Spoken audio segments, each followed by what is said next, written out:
चलिए नमस्कार दोस्तों। जैसे कि आप अपने स्क्रीन पर देख रहे होंगे कि ये क्लास 10th की प्यूषम बुक है ना। तो पिछले वीडियो में हमने मंगलम पाठ के पूरे चैप्टर का जो संस्कृत में है उसके पूरे हिंदी ट्रांसलेट को देखे थे, इनके पूरा हिंदी देखे थे और उसके सभी प्रश्नों को उत्तर देखे हैं, है ना। तो अगर आप वो नहीं वीडियो देखें तो प्लीज़ जाइए और उसे देखिए। आज जो हम कराने वाले हैं कौन से, सेकेंड चैप्टर पाटलिपुत्र वैभवम। तो ये जो सेकेंड चैप्टर है पाटलिपुत्र वैभवम, इस पूरे सेकेंड चैप्टर का भी क्या होगा कि पूरा जो चैप्टर संस्कृत में दिया हुआ है उसके पूरे हिंदी ट्रांसलेट होगा, है ना। और उसके बाद फिर उसके सभी एक एक प्रश्नों का उत्तर होगा, ठीक है। इससे पूरा आपका चैप्टर कंप्लीट हो जाए, चाहे ऑब्जेक्टिव है या क्वेश्चन आंसर है, आप पूरे अच्छे से सब कंप्लीट कर लेंगे, ठीक है। तो चलिए शुरू करते हैं। दूसरा, तो देखिए यह है 10th का संस्कृत जो प्यूसम बुक है। पाठ कौन सा है, पाटलिपुत्र वैभवम। तो क्या होगा इसमें, तो संपूर्ण पाठ का हिंदी रूपांतरण और सभी प्रश्नों का उत्तर। चलिए तो देखते हैं। देखिए आपके पास बुक होगा तो सेकेंड पार्ट जो है पाटलिपुत्र वैभवम यही है। आप देखिए उसी बुक का पेज है ना। तो ये सारा संस्कृत में दिया हुआ है, तो ये तो आपके पास हो गया ही, आप देखे होंगे। चलिए तो ये रहा, ये पूरे संस्कृत रहा, है ना। ये जो पाटलिपुत्र वैभव है तो उसका सारा संस्कृत है। अब यहाँ से हम देखेंगे कि उसका पूरा जो प्यूषम बुक है उस संस्कृत का हिंदी रूपांतरण। तो चलिए देखते हैं। हाँ तो चलिए देखिए, पाटलिपुत्र वैभव मतलब कि पटना का वैभव। तो इसका अर्थ है क्या कि बिहार राज्य की राजधानी पटना शहर सभी समयों में महत्वशाली रहा है। इसका इतिहास लगभग 2500 वर्षों का है। यहाँ धार्मिक स्थान, राजनीतिक स्थान और औद्योगिक स्थान विशेष रूप से आकर्षक हैं। विदेशी यात्री मेगास्थनीज, फाहियान, वेनसांग, इत्सिंग आदि लोगों ने पटना का वर्णन अपने अपने रचित ग्रंथों में किया है। इस पाठ में पटना के वैभव का सामान्य परिचय है। प्राचीन भारतीय नगरों में अग्रणी पटना गंगा के किनारे बसी विचित्र महानगर है। इसके विषय में दामोदर गुप्त नामक कवि ने कुटनी मत्रनी काव्य में कहा है, पृथ्वी का तिलक विद्वानों की निवास स्थली पटना नाम का महानगर स्वर्ग से भी सुंदर स्थान है ना। इतिहास में सुना जाता है कि गंगा के किनारे बुद्ध काल में पाटलिपुत्र ग्राम स्थित था, जहां भगवान बुद्ध बहुत तपस्या करने के बाद आए थे। उनके द्वारा कहा गया था कि यह गांव महानगर होगा, किंतु आपस में झगड़ा, आग लगी और बाढ़ के भय से सदैव पीड़ित होता रहेगा। कालांतर में पाटलीग्राम ही पटना कहा जाने लगा। चंद्रगुप्त मौर्य के समय इस नगर की शोभा और रक्षा व्यवस्था अत्यंत उत्तम थी। यूनानी राजदूत मेगास्थनीज अपने पुस्तकों में लिखा है, इस नगर की शोभा देखने में प्रिय था। अशोक के समय यह अधिक समृद्ध नगर था। बहुत समय तक पटना के प्राचीन सरस्वती परंपरा चलती रही। यह राजशेखर ने अपने काव्य मीमांसा नामक कवि शिक्षा प्रमुख ग्रंथ में आदर सहित स्मरण किया है। यहाँ उपवर्ष वर्ष पाणिनि, पिंगल, बररुचि, पतंजलि यहाँ अध्ययन कर ख्याति प्राप्त किए हैं, है ना। फिर आगे है, कुछ प्राचीन संस्कृत ग्रंथों में पुराणों में पटना के नाम से अंतर पुष्पुर या कुसुमपुर पाया जाता है। इससे जानकारी होती है कि इस नगर के समीप फूलों का उत्पादन अधिक होता था। पाटलिपुत्र यह शब्द भी गुलाब फूलों की गुड़ियाँ रचना लेकर प्रचलित हुई। शरद काल में इस नगर में कौमुदी महोत्सव नामक महान उत्सव गुप्त वंश के शासनकाल में बहुत प्रचलित था। उस अवसर पर सभी लोग आनंदमग्न रहते थे। आजकल दुर्गा पूजा के अवसर पर वैसा ही समारोह देखा जाता है। काल चक्र के बस में आकर जबकि मध्य काल में पटना हजारों वर्ष लगभग जीर्ण शीर्ण रूप में रहा। इसका संकेत साहित्य ग्रंथ मुद्राराक्षस नामक नाटक आदि अनेक ग्रंथों में मिलता है। मुगल काल में इस नगर का उचित उद्धार हुआ। अंग्रेजी शासनकाल में पटना का खूब विकास हुआ। यह नगर मध्यकाल में ही पटना के नाम से प्रसिद्ध हो गया। यह शब्द पतन शब्द से निकला है। नगर के पालन करने वाली देवी पटन देवी आज भी पूजी जाती है। आजकल पटना नगर बहुत विशाल और बिहार राज्य की राजधानी है। आए दिन नगर का विकास हो रहा है। इसके उत्तर दिशा में गंगा नदी बहती है। उसके ऊपर एशिया महादेश का सबसे लंबा पुल है। कई रेल पुल भी निर्माणाधीन हैं। इस नगर में सुंदर संग्रहालय, उच्च न्यायालय, सचिवालय, गोलघर, तारामंडल, जैविक उद्यान, मौर्यकालीन अवशेष, महावीर मंदिर इत्यादि देखने योग्य है। प्राचीन पटना में सिख संप्रदाय का पूजनीय स्थल दसम गुरु गोविंद सिंह का जन्म स्थल गुरुद्वारा इस नाम से प्रसिद्ध है। वहाँ इस देश के तीर्थ यात्रीगण दर्शन के लिए आते हैं। इस प्रकार पटना प्राचीन काल से आज तक विभिन्न क्षेत्रों में वैभव धारण किया है, जिसमें पंजीभूत रूप संग्रहालय देखने योग्य है। पर्यटन मानचित्र पर यह नगर महत्वपूर्ण है। तो चलिए ये क्या देखें कि इस पूरे पार्ट का हिंदी रूपांतरण देखें। तो उम्मीद है कि आप इसका स्क्रीनशॉट ले लीजिए। देखिए पूरे एक स्क्रीनशॉट में आपको पूरा हिंदी रूपांतरण आ जाएगा, ठीक है। और आप ध्यान से इसे पढ़िए, समझिए। इससे देखिए जितने भी हिंदी ऑब्जेक्टिव आएंगे, पूरा चैप्टर में क्या कहा गया आप ये जान जाएंगे, और जितने भी हिंदी ऑब्जेक्टिव आएंगे सारा आप बना लेंगे, ठीक है। अब इसके बाद ऑब्जेक्टिव के साथ साथ इसमें जो प्रश्न उत्तर आते हैं हिंदी के, लगभग 16 नंबर का है ना, आप देखे होंगे। तो अब एक एक प्रश्नों का उत्तर भी हम देखेंगे। इस प्रकार से पूरा संस्कृत चैप्टर कंप्लीट हो जाएगा। तो मात्र आप इसे नोट्स तैयार कर सकते हैं या स्क्रीनशॉट ले करके रख सकते हैं, ठीक है, या डाउनलोड भी कर सकते हैं। और पूरा चैप्टर इस प्रकार से एक एक चैप्टर करके पूरा ये जो संस्कृत बुक है उस पूरे बुक को हम कंप्लीट करेंगे, ठीक है। तो चलिए, तो देखिए ये जो एक चीज़ हम आपको और फिर बता दे रहे हैं कि ये जो वीडियो है ये सिर्फ और सिर्फ नोट्स वीडियो है, यानी कि कंप्लीट जो नोट्स है वो वीडियो है। लेकिन हमारे और भी अदर यानी कि सॉल्यूशन वीडियो जैसे कि मैथ के सॉल्यूशन, साइंस, फिजिक्स ये सब है ना, तो ये सब का अलग वीडियोज है, आप वहाँ भी जाइए और उसका भी लाभ उठाएँ, है ना।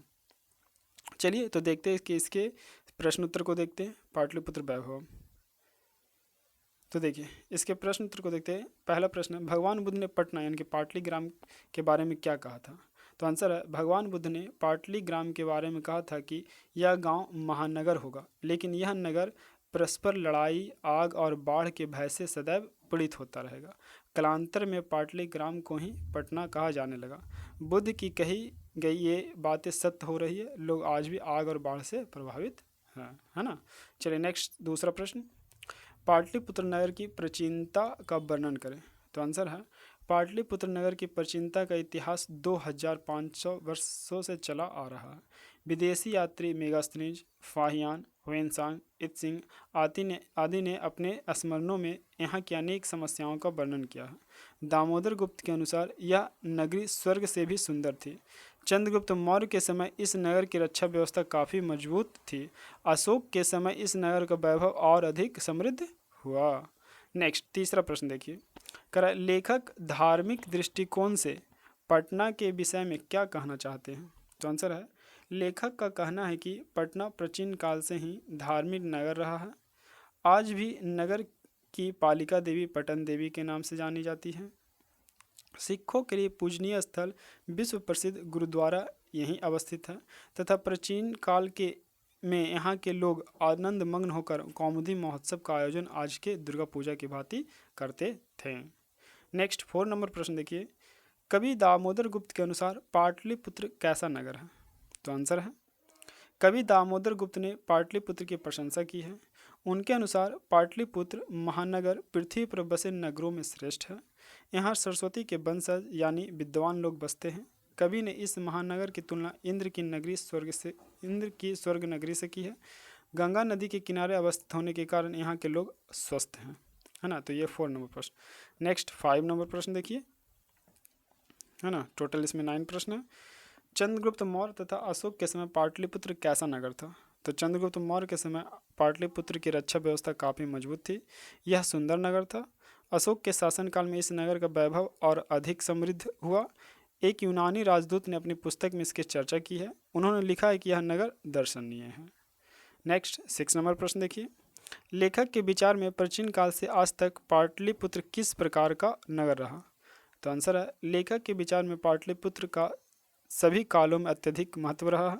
वे कहते हैं कि पाटलिपुत्र नगर प्राचीन काल से लेकर आज तक राजनैतिक, धार्मिक, औद्योगिक और शिक्षा जैसे विविध क्षेत्रों में वैभव धारण करता रहा।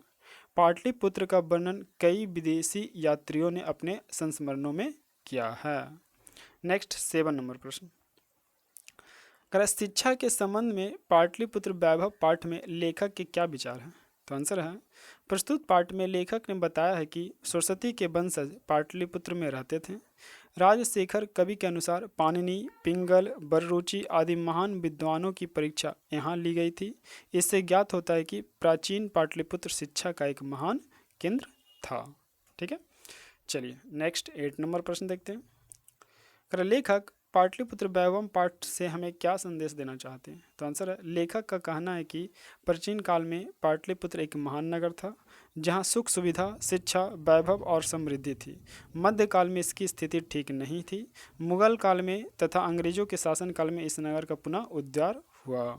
नेक्स्ट 9 नंबर प्रश्न है, सिख संप्रदाय के लोगों के लिए पटना क्यों महत्वपूर्ण है? तो आंसर है, सिख संप्रदाय के लोगों के लिए पटना नगर में पूजनीय स्थल अवस्थित है। यहाँ उनके 10वें गुरु गोविंद सिंह का जन्म स्थान है, जो यह स्थल गुरुद्वारा के नाम से जाना जाता है। देश विदेश में सिख संप्रदाय के वाले लोगों के अलावा अन्य संप्रदाय वाले तीर्थयात्री भी यहाँ दर्शन के लिए आते हैं और गुरु गोविंद सिंह का जयंती बड़ी धूमधाम से मनाई जाती है। तो देखिए दोस्तों, इस जो पाटलिपुत्र वैभवम पाठ था, है ना, तो इस पाटलिपुत्र वैभवम पाठ में जितने भी प्रश्न उत्तर थे और पूरे हिंदी रूपांतरण आप देखें, आप इसे नोट कर सकते हैं, कंप्लीट कर सकते हैं। ठीक है, तो देखिए कुछ ही मिनटों में आप पूरे चैप्टर का पूरे हिंदी रूपांतरण और उसके सभी प्रश्न उत्तर को देख लिए, कंप्लीट हो गया।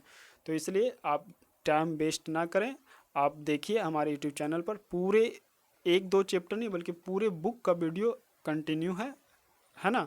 तो आप पूरे बुक का वीडियो, इसलिए आप इसमें कोई डॉट ना रखें कि पता नहीं 1 चैप्टर 2 चैप्टर के बाद होगा या ना होगा, पूरा बुक का आंसर है। ठीक है, तो आप पूरे बुक का आंसर उसको नोट कर लें, बना लें और सिर्फ अपना जो कीमती वक्त है, ठीक है, इसको समझ करके याद कर ले और बाकी फिर अन्य चीज़ों यानी कि जैसे मैथ है, साइंस है, तो इन सभी चीज़ों में और एसएसटी है, इन सभी चीज़ों में ध्यान में लगाएं। ठीक है, क्योंकि देखिए सिर्फ आप कहीं ना कहीं ट्यूशन पढ़ रहे होंगे, जा रहे होंगे, तो वहाँ जा रहे होंगे सिर्फ नोट्स तैयार कर रहे होंगे और सारा टाइम कीमती समय नोट्स तैयार करने में आपका जा रहा होगा। तो सिर्फ आप नोट्स नहीं तैयार करें, नोट्स तो खाली टाइम में आप हमारे यूट्यूब चैनल से देख सकते हैं, तैयार कर सकते हैं। ठीक है, आप उसे समझें। देखिए हमारे जो और मैथ्स वीडियो और साइंस वीडियो या एसएसटी के और अंडरस्टैंडिंग यानी कि समझने का, यानी कि पार्ट को कैसे समझना है, पूरा कंप्लीट डिस्क्रिप्शन का वो अलग वीडियो है, तो आप उसे भी ज़रूर देखें। ठीक है, जैसे कि आप देख रहे होंगे इसमें कंपटीशन का भी कुछ वीडियोज़ हैं, है ना, नवीन अंगद का सॉल्यूशन है, महेश मिश्र का सॉल्यूशन है, बहुत सारे सेट का सॉल्यूशन है, और क्लास 12th की बात करें तो हिंदी इंग्लिश का क्वेश्चन आंसर सॉल्यूशन है, और इसमें और हम जो है हिस्ट्री ज्योग्राफी जो आर्ट्स सब्जेक्ट है, हिस्ट्री ज्योग्राफी सिविक्स, इसके भी क्वेश्चन आंसर और एनसीईआरटी बुक के क्वेश्चन आंसर सारे कुछ डाल रहे हैं, है ना। और अगर क्लास 9th एंड 10th की बात करें तो मैथ की डॉक्टर केसी सिन्हा एनसीईआरटी का सॉल्यूशन चल रहा है ना। साइंस में जो है भारतीय वन बुक है, उस पूरे भारतीय वन बुक का फिजिक्स, केमिस्ट्री, बायोलॉजी सभी का क्वेश्चन आंसर है। And SST Hindi, Sanskrit, English सारा का ऑल बुक का यानी कि एनसीईआरटी सब का एक एक क्वेश्चन पूरा फुल कंप्लीट है।